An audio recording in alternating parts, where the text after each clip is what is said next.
vous souhaite la bienvenue à ce nouveau numéro de Influence RH, votre émission. Aujourd'hui, je suis avec Monsieur Agum Cédric et bon, un homme formidable et exceptionnel. Je ne veux pas trop parler, mais d'entre deux heures, qui est Monsieur Agum? Merci, parfait. Je suis Cédric Adim Ali. Adim Ali, donc c'est un nom composé. Je suis juriste de formation, spécialiste en passation des marchés. Et actuellement, je suis l'assistant du directeur général adjoint de la CEB à la commission des marchés, puisqu'il est lui-même le président de cette commission. Voilà. Merci, Monsieur Agum. Et vous êtes actuellement l'assistant du DGA de la surveille au service passation des marchés. Voilà. Et comment M. Abdul-Mali est-il arrivé là? C'est vrai que je suis à la CEB depuis 3 ans déjà, mais avant d'arriver à la CEB, j'ai commencé quelque part. Et disons qu'en tant que spécialiste en passation des marchés, j'ai 8 ans d'expérience. J'ai commencé mes premières expériences à la nouvelle société cotonnière du Togo, donc plus connue sous le nom de Sotoko. J'ai fait environ 3 ans à Sotoko avant de me retrouver à la présidence de la République au Togo sur le projet IFAD, donc l'agence éducation développement. J'étais à l'agence éducation développement en tant que juriste spécialiste en passation des marchés. Et c'est cette agence-là qui implémente les instituts de formation en alternance pour le développement. Donc, en cette qualité, j'ai joué le rôle de spécialiste en passation des marchés pour l'implémentation de l'IFAD, élevage à Barkwasi, bâtiment à Didogome, énergie renouvelable à Didogome. En tout cas, il y avait un seul IFAD avant mon arrivée et j'en ai fait 4 avant de partir. Donc, c'est de la présidence que je me suis retrouvé à la CEB. Et donc, depuis 3 ans déjà, j'y suis. Vous avez tout de suite dit que j'étais l'assistant du DGA au service passation des marchés. Je voudrais faire préciser qu'à la CEB, nous avons une direction des marchés. Mais il y a une commission des marchés. Et donc, c'est deux notions qu'il faut bien différencier. Et donc, le DGA, il n'est pas le directeur des marchés, mais il est le président de la commission des marchés. La direction des marchés est un bras opérationnel. Mais la commission, c'est vraiment une commission qui siège pour délibérer sur la question. C'est à ce titre qu'il a un assistant qui a un peu son œil technique sur la question des marchés. Mais je ne fais pas que ça. Quand je suis arrivé à la CEB, j'ai été sollicité un peu sur d'autres terrains qui sont vraiment liés à l'assistanat de manière générale. Autant sur des questions juridiques que lorsqu'il s'agit de faire le secrétariat des instances, la haute autorité comme le haut conseil, les réunions du conseil d'administration. Et donc, c'est à chaque fois un nouveau défi quand même pour moi. Du juriste, aujourd'hui, je fais quand même mon travail, mais avec beaucoup d'autres choses à côté. Et je ne m'en plains pas. Merci beaucoup. Merci beaucoup. On note un brillant parcours. Je crois 3 ans à la NSCT, environ 2 ans à la présidence. 3 ans à la présidence. 3 ans à la présidence et environ 3 ans aussi à la Troisième. maintenant. Ouais. D'accord. Il y a des jeunes qui nous regardent actuellement qui ont peut-être de l'amour pour ce que vous faites et qui veulent sûrement devenir comme vous. Quel conseil vous pouvez donner à cette jeunesse-là qui aspire un peu devenir comme vous, aspire votre parcours? Merci beaucoup, parfait. Je pense que le cadre dans lequel nous nous retrouvons d'ailleurs s'y prête bien parce que nous avons au cours de 2 ou 3 jours déjà abordé plusieurs questions et sur lesquelles vous êtes revenu beaucoup sur la nécessité d'être éclectique, transversal. Je voudrais dire aujourd'hui à un jeune qui voudrait tracer son parcours, parce que quoi qu'on dise, je suis fier du mien. 8 ans et plus d'expérience, mais dans plusieurs institutions. Vivement que ça continue comme ça. Mais je pense que nous ne sommes plus à l'ère de la stabilité, si je peux utiliser le terme comme ça, où il est question de faire juste l'essentiel. Cette époque est révolue. Nous sommes à une époque où il faut se donner toutes les chances de réussir. Et comment on arrive à se donner toutes les chances de réussir? C'est en se rendant indispensable. Indispensable à travers notre capacité à répondre à des sollicitations dans un domaine ou dans un autre domaine, mais à travers notre capacité, lorsque nous sommes techniciens dans un domaine, à pouvoir être sollicités aussi sur des domaines qui sont connexes et corollaires à ces domaines-là. Et ça crée une plus-value en nous. Et donc, notre ressource devient une ressource qui est porteuse d'une plus-value à ceux qui nous entourent, ceux avec lesquels nous travaillons. Donc, je pense qu'il faut cultiver l'excellence. Je dis toujours qu'aujourd'hui, même quand on prend les réseaux, et quand on prend, excusez-moi, quand on prend 100 jeunes qui sont très bons et qu'il faut recruter dans une entreprise, quand on prend 100 jeunes de manière générale, il faut recruter dans une entreprise, même s'il y a le réseau qui joue beaucoup. Quelqu'un connaît quelqu'un, il va appeler quelqu'un et tout. Mais il n'y a aucune entreprise qui ne fonctionne qu'avec des personnes incompétentes ou venues par réseau. Il y a toujours dans toute entreprise un maillon fort sur lequel viennent s'agripper les autres, même si ceux-là ne sont pas vraiment au point. Donc, pour se démarquer, il faut tout faire pour être dans ce maillon fort. Et ça va se faire voir dans notre capacité à répondre véritablement.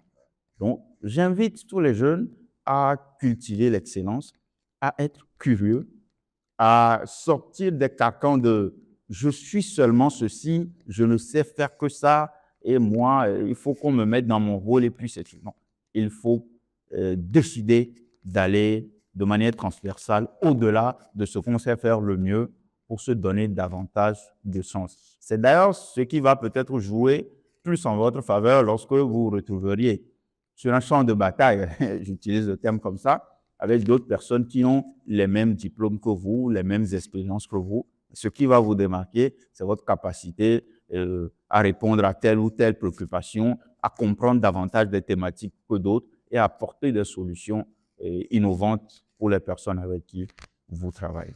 Voici en quelque sorte ce que je peux dire sur la question. Et même parfois les mêmes relations que vous.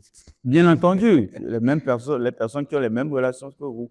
Je dis toujours à mes jeunes frères que avant, c'était difficile de trouver, à l'époque de nos parents, des gens qui facilement faisaient leur cursus scolaire, arrivaient avec une maîtrise, un DEA, un doctorat. Donc, les personnes qui étaient enclins à aller à l'école, ces personnes étaient plus ou moins favorisées. Le système était tel qu'il fallait les propulser au loin. Aujourd'hui, la licence des monnaies courantes, le master, c'est du petit pain. Beaucoup de personnes l'ont. Donc, si on tient à avoir juste un diplôme et dire que j'ai le master, ça ne suffit pas. Le master ne suffit pas. Et aujourd'hui, on le voit déjà, mais demain, ça va être plus criard encore. Donc, les défis et les challenges sont là et il faut se donner toutes les chances d'être vraiment, comme on le dit, on parle de ressources humaines, une ressource qui peut apporter quelque chose à une organisation, à une institution, une structure, pour être aussi valorisé en retour. Merci beaucoup, je vous en prie. Donc, pour réussir, je doute qu'il faut être transversal, qu'il faut être polyvalent et surtout qu'il faut être excellent dans ce qu'on fait. Bien sûr. Pour pouvoir se démarquer. Bien sûr. Voilà. Nous sommes en cours d'un séminaire qui se déroule actuellement à Paris. L'Académie des secrétaires assistants de direction, sous le thème « L'influence des secrétaires au sein de l'entreprise et au sein de la société ». C'est vrai que nous n'avons pas encore terminé, nous avons encore une journée devant nous, mais d'ores et déjà, je peux poser cette question. Quelles sont vos impressions par rapport à ce séminaire? Merci, parfait. Disons que quand on m'a annoncé que je devais participer à ce séminaire, j'ai été tout de suite intéressé par le thème. Et quand j'ai lu le thème, j'ai vu l'influence des secrétaires, des assistants de direction dans l'organisation de l'entreprise. Je me suis demandé si j'avais ma place dans le séminaire, parce que vraiment la thématique est orientée vers un profil bien dessiné.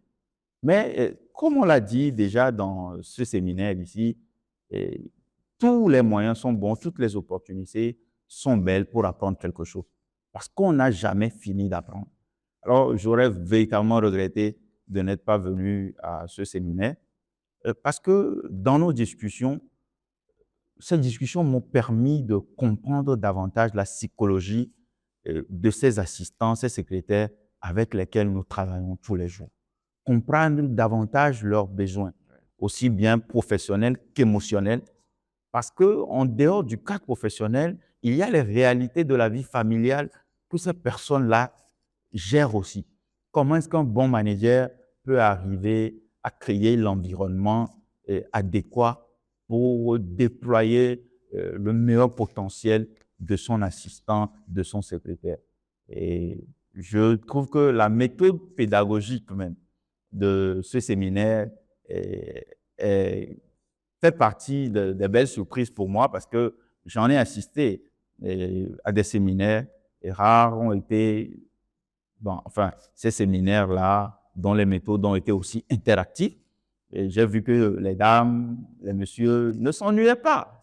Tout était vivant et tout le monde se prêtait au jeu pour répondre aux questions. On a ramené la thématique vraiment à un niveau qui puisse permettre à tout le monde d'apporter quelque chose, de dire ses réalités, son vécu sur la question. Et en tout cas, je félicite beaucoup Django Expertise. C'est la première fois que je participe à un séminaire de ce cabinet. Je vous félicite beaucoup parce que l'approche est une approche dynamique, innovante. Et moi, je suis convaincu qu'avec une telle approche, on ne peut pas ne pas avoir à foison des séminaires. Donc, c'est ce que moi, je vous souhaite. Et j'espère que mes collègues, moi-même, que nous ne partirons pas d'ici sans avoir rien retenu parce que beaucoup de choses intéressantes ont été dites. Et j'espère que cette expérience que je viens acquérir ici pourra être relayée, partagée, aux personnes les plus indiquées pour les diligences qui sont nécessaires à faire. Et on a dit aujourd'hui ici qu'il serait bien de créer un cadre où on verrait ces assistants-là avec leur manager pour que dans un échange, dans un cadre d'échange, chacun puisse davantage comprendre les besoins des autres et voir comment les accompagner. Vivement qu'on puisse en arriver là et pour que véritablement chacun des efforts puisse concourir à l'atteinte des objectifs de l'organisation de l'institution. Voilà. Merci beaucoup. Je vous remercie. Merci beaucoup, M. Habib. Merci beaucoup. Et comme nous tirons déjà vers la fin, je vais vous demander un mot de fin. Le mot de fin, c'est de revenir pour dire à nos jeunes que ce n'est pas impossible. Et je me rappelle qu'il y a 12 mois, 1 an environ, j'étais derrière des stagiaires de la boîte qui discutaient et je les ai entendus dire que aujourd'hui, quand tu n'as personne, il n'y a presque pas de chance pour toi d'être recruté, de te faire une place dans le monde professionnel. Et je leur ai dit que c'est faux. C'est archi faux parce que moi, je me donne un exemple. Il a juste fallu, à travers une première expérience de stage à l'autorité de régulation des marchés, où j'estime avoir impacté positivement mes responsables, qui de fil en aiguille ont gardé en esprit que ce jeune-là a un potentiel qu'on peut mettre en valeur.